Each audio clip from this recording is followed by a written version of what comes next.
The conversation continues on Tea or Coffee this morning, and gracefully we're joined in the studio with Moyo Odejide, who will be giving us, her opinion and doing justice to the conversation on indecent dressing this morning. Now, Moyo Odejide is a lawyer, and she has worked with children and teenagers over the last 5 years. Good morning, Moyo. How are you doing?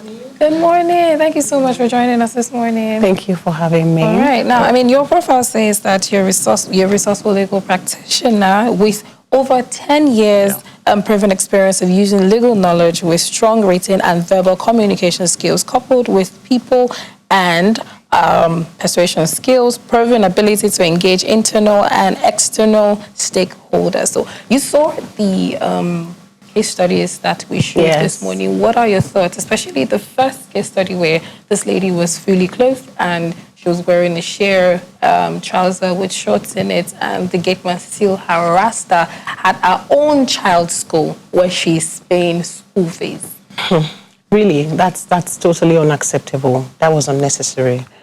With what she was wearing, quite all right. It wasn't like there were some rules or laws written down, and that she should have been privy of, ahead of time, and she was fully clothed as far as she was well covered. Of course, she had a shirt in something that looked a little transparent, but in that kind of scenario, I just feel like the gate man went too far in exercising his duties. It was not even in his place in the first instance. He was supposed to keep the gate.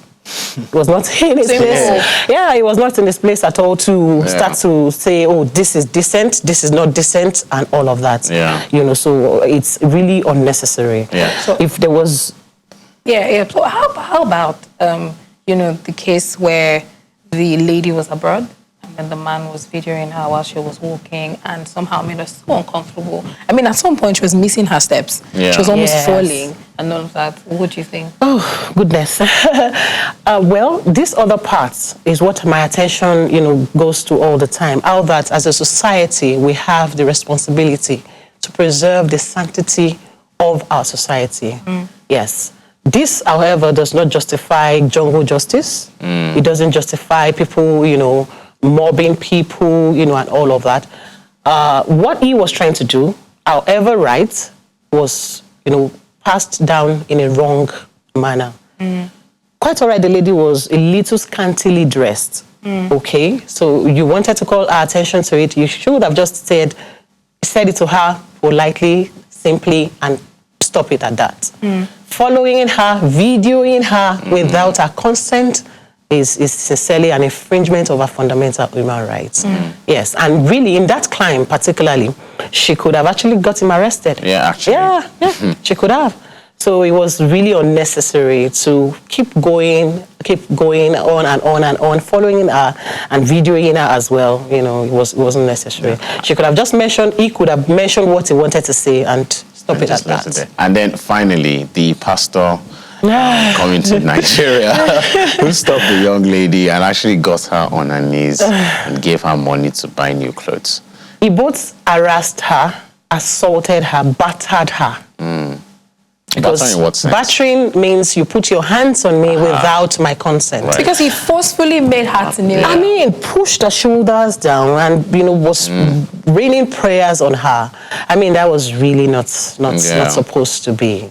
That was not supposed to be at all. People go to churches, knowing they go to places of worship, consenting to prayers and all of that. Exactly. So you don't now go around the streets enforcing prayers on people, conducting deliverance services for whatever reasons. Wouldn't that also be an infringement of the rights? Yes, it is. Yeah. Absolutely. It is. Yeah. It is. And for which you can seek redress. Okay. Yeah. All right. So now what is decency or indecent dressing to you? I don't like to say to me. Okay. Because there should be a generally accepted definition. All right. But it is, however, unfortunate that we do not have a working definition for indecent dressing, both generally speaking and also in the Nigerian law. Okay. All right. So indecent dressing, well, I also did a little bit of research, went to the dictionary and saw that it's whatever is offensive, whatever is graphic, whatever leaves little to imagination will fall under the category of what you can call indecent dressing. You know, the Nigerian law, the criminal law, doesn't have any provision for indecent dressing.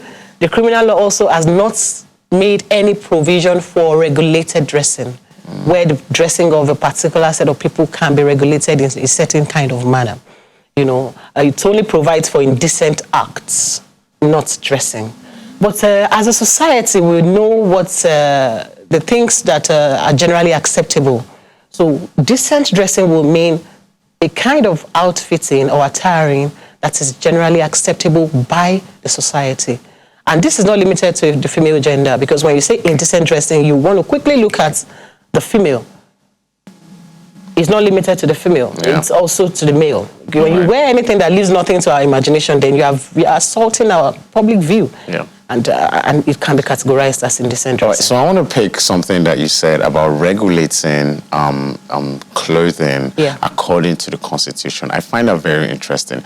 Don't you think that would lead to sort of like a communist framework of a society where our clothing, for instance, what's going on in North Korea, you know, how they're not now, they banned, you know, jeans because of Western culture and all this kind of thing. So their clothing is actually highly regulated. Yeah. A lot of the things they do is highly regulated. In fact, their haircut. Yeah, exactly. I mean, it's so funny. So they live in a communist kind of society. Can Nigeria thrive in a communist kind of society? We can't survive that kind of, because Nigerians, okay, let me just put it this way. People generally, they tend to take things too far. That's what you were talking about earlier, about how that people feel entitled. They feel, oh, I have a say in your life, so I should tell you how you dress. I should tell you how you do this, how you do that. People have the tendency to take it too far. If there are regulations in our law, criminal law, criminalizing some kinds of dressing or regulating the way we should dress. However, in Uganda is just is an African country, so let's not even go so far. Right. They have regulated dressing, and people are dragged to the police station and further to court, and they face jail terms because they have flouted the written laws of the land. So Nigeria, the question you asked is, we really cannot operate, because we are not a communist state anyways. We can't operate as such. We can only lean a little bit in the area of morals. Right. We are a traditional society. We have culture influencing the way we think. We have religion also forming a major part of the way we do things. Yeah, so we can't throw all of that away. So what I would say is we can only lean a little bit in the area of morals, you know, just saying that, oh, this is not generally acceptable. At least somehow we should have been able to find out the general acceptable way for a man to appear, and also for a woman that will form, you know, at least the standpoint from which we judge or make our... Picking from what you've just said on a general acceptable standpoint, that should there be some form of a dress code, you know, for everyone to follow, especially, I mean, you'd said it earlier that when you talk about indecent dressing, the first person that comes to your mind is the woman, and that is probably because of the features that we have and the fact that people have found it so easy to sexualize the female gender or objectify them. So should there be a general mode of dressing that is accepted? And moving to the male gender, why is it that people don't point so much fingers at them? Is it because it's a patriarchal system that we're working with? Okay, let me take the first question. Should there be a general kind of, you know, specified in details, oh, you wear this, you wear that? That is almost not going to work. There can't be. But we'll still leave it to your moral and your personal, you know, I don't know what to call it now. Your personal perspective, lifestyle, yes, you know. So there really can't be a generalized kind of, you know, details saying, oh, this is how a woman should appear. Because for some religions, you see, they say, oh, don't wear trousers, don't wear jeans, don't wear this, don't wear that. Yeah, but in a society that is as diverse as ours, it can't work to have that. You know, so the other question of not, the attention is not so much on the male gender. You've said it, apparently, because they don't have the features as prominent as we do. Okay. We are built by God, more curvy, more this, more that. But they, on the other hand, no offense to the male gender, anyways. But that notwithstanding, the male gender can still be caught in the web of indecent dressing. Very much. The moment you dress up and you leave nothing to our imagination, then we have issues with the way you appear. Very well. Okay. So, so tight, or so what I was going to also say is, indecent dressing is beyond, I'm showing off some body parts. Right. Indecent dressing also is, when I appear inappropriately to certain kind of places. Okay. I'm going to the dinner and I appear in a swimwear. That's indecent. Indecent dressing also is, indecency and indecent dressing also is a situation where I wear something and obscene words or pictures are clearly seen. I'm wearing a shirt, a t-shirt, and a naked lady, graphically represented is on my shirt. And I go about that way. That's indecent.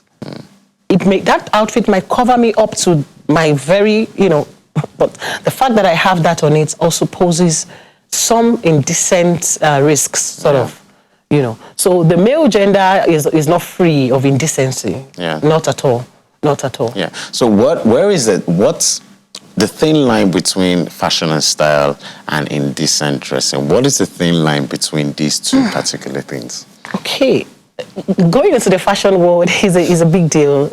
And trying to regulate the fashion world is almost going to be like you're chasing shadows, because you really can't find a body of people that you say, you're talking to them, and then you're talking to the fashion world of the world.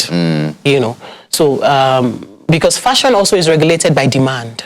Yeah. Yeah. So you see producers, not producers now, people who are in the fashion industry coming up with dresses and some kind of attires, and that's what is in vogue at that season, because that's been the demand.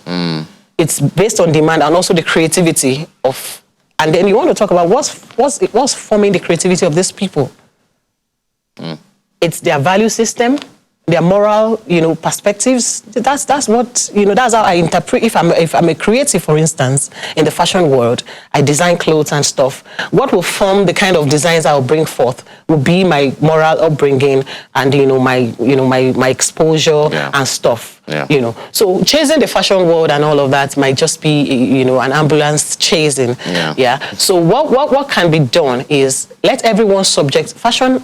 There's fashion, there's style. Yeah. Style brings it to a more personal, you have a certain kind of style, for instance, So you go to the market, you see some kind of things in vogue, trending, that's what is available. Okay, so I had a personal experience of somebody who traveled out to the United States and got me some outfits, and she was so excited, you're a lawyer, so you would find this really handy, it will come really good for you in court and all that. And then the moment I put it on, I saw how short, incredibly, that it was. So I realized that was what was in vogue at that time. Outfits were really, really short. You hardly can find a near-length dress. Okay, so people would wear that and say, that's what I found in the market. That still doesn't justify indecency. Right. No, it doesn't. So you bring fashion down to yourself and you make it stylish. You bring it, because style is personal. Style talks about the way you will not pair it up together, what you wear it with, how you put it together, such that no one is, affected. Because you might just keep saying, I don't care how people feel. The moment I feel great, are we not then turning into a lawless society? Interesting. Because if you say, it's my perspective, you say, it's my perspective, and everybody goes, our perspectives. Yeah. How do we then preserve the sanctity and the moral of the society? Because there's something called the moral of the society. Because we have young, impressionable children who are coming up and they're asking questions. So why does that uncle have his head fully plated and piercings and tattoos all over the place? Okay, I want to ask a question. When it comes to dressing, does legality equate to morality? No. Exactly. No. Because beyond dressing, legality doesn't even equate to morality, generally speaking. generally speaking. Right. Our morals are codes. They are unwritten largely. Yeah. And they are formed by the way we were brought up. They are formed by our culture, our society, our geographical location. A lot of things. Okay, so morals cannot be the same as it is here in Nigeria, in Africa, also in the Western world. Right. Because of several factors. Right. But in whole, there's still a common ground. Yeah. Clothing is meant, one of our people that came in and wrote some stuff said, they were invented for a reason. So why don't we look at that from that perspective? Yeah. That clothing, even in scriptures, says clothing is for glory and for beauty and for covering. So if he doesn't fulfill these three, that's been my own stand as a person. That, okay, I look at it, is it for glory? Is it for beauty? Am I beautiful in it? Do I look good in it? Do I look great in it? So I'm still fashionable. Yeah. But I'm fully clad. Right. Such that I'm not in any way. It's even, okay, yeah. Okay, so let's talk about the role of this society in this particular conversation. Let's talk about where the entitlement, where we can draw the line between you addressing people generally and you being entitled. I mean, I would think that the pastor that was forcing this lady to hear him out was feeling very entitled to how she was dressed and felt like he should have conversations with them. Where can I say that, okay, so there is a right for me to converse with you that, what you're wearing, I am not sure that it is decent, or where is that place where I should actually just mind my business and keep it moving? Okay, so the example you gave here that we all saw, very, very funny.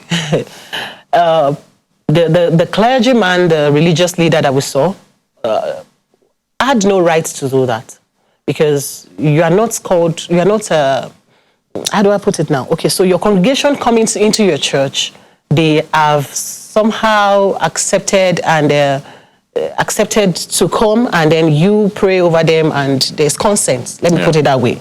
You, however, do not have consent of everybody on the street to pray for them and do all of that.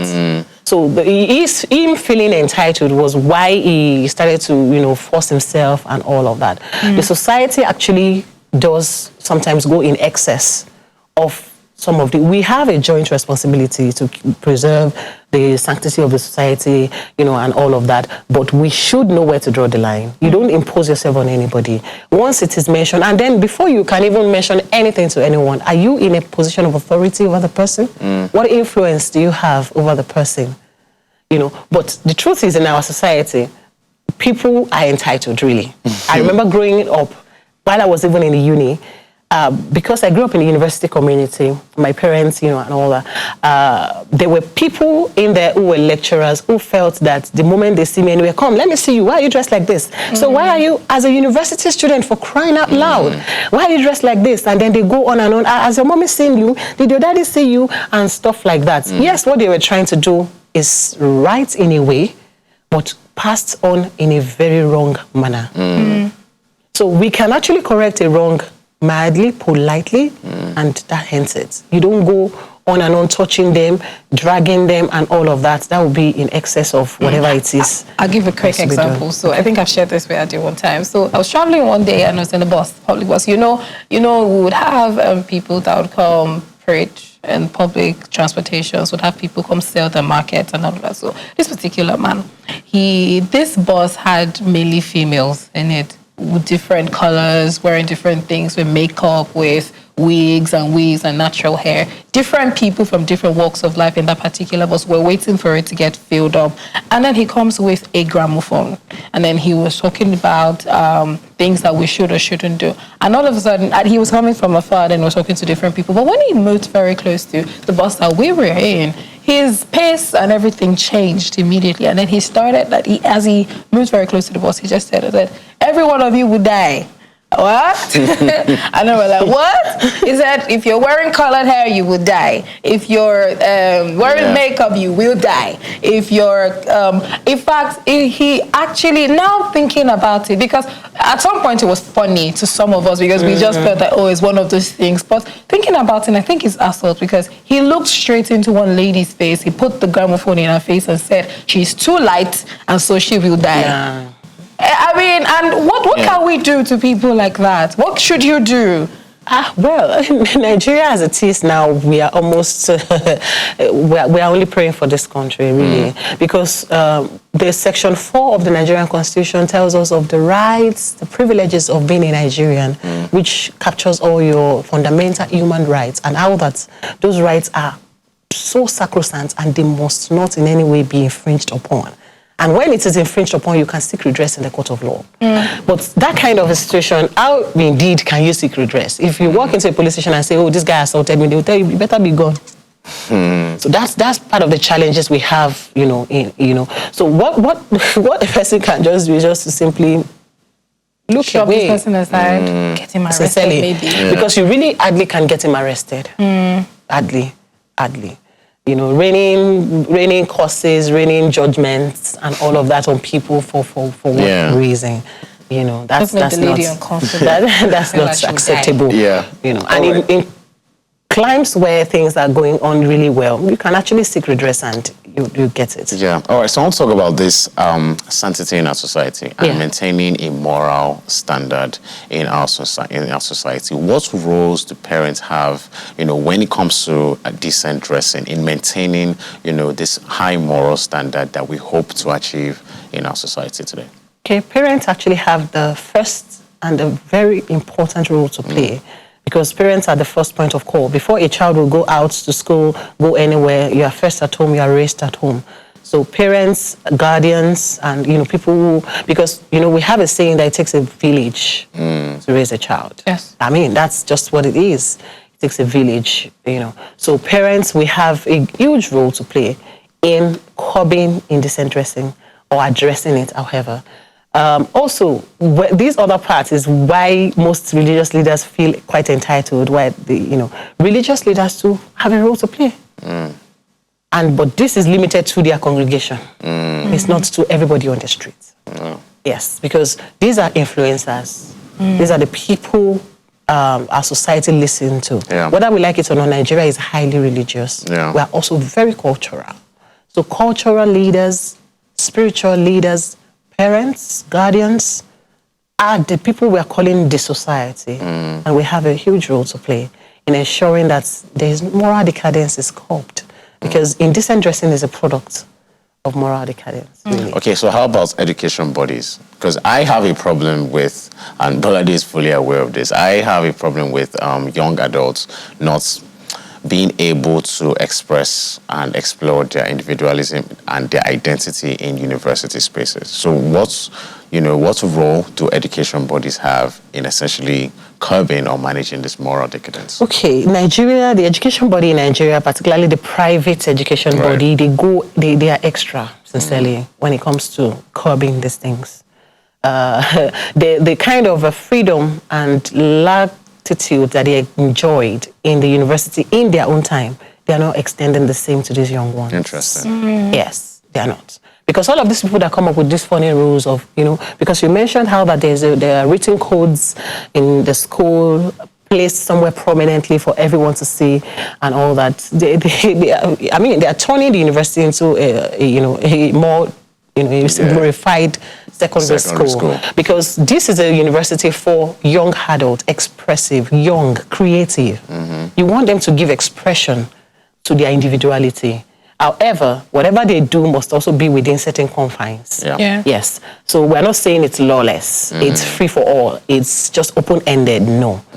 In universities, for instance, the university I attended, we didn't have that kind of, it's a public university, a federal university, we didn't have all those kind of rules. But if you're also dressed in a certain kind of manner, in fact, students like yourself would begin to sing, clap, and make you feel terrible, so much so that you would have to probably go back to your hostel and, And that is society governing itself. And sincerely, without any police or any law enforcement. So that happens all the time. However, some people still get away with dressing in scanty manner. Yes, but in the education, so what I'm saying in essence is that the education in Nigeria, we have a huge role to play in curbing, indecency, but it's still within certain confines. It's not so open-ended that you can just, restrict people so much that they can't breathe. Exactly. Let us talk about the role of social media. Like, social media is what everybody's on at the moment. That's the rave of the century right now. And people pick up things from social media and all that. Do you think that there should be a regulation to that? Do you think that, I mean, for children, you know that the role is on the parents. Yes. To curb what they're saying or what they're not saying. And then I know for a fact that social media has community guidelines to what should be posted and all of that. Yes. Nudity is almost not allowed unless you're using some form of hack to get into that. However, we still see that people get away with it. We still see people making some other people very uncomfortable. So what really can be done? Well, regulations can actually be, come up with to regulate some of the, to regulate social media.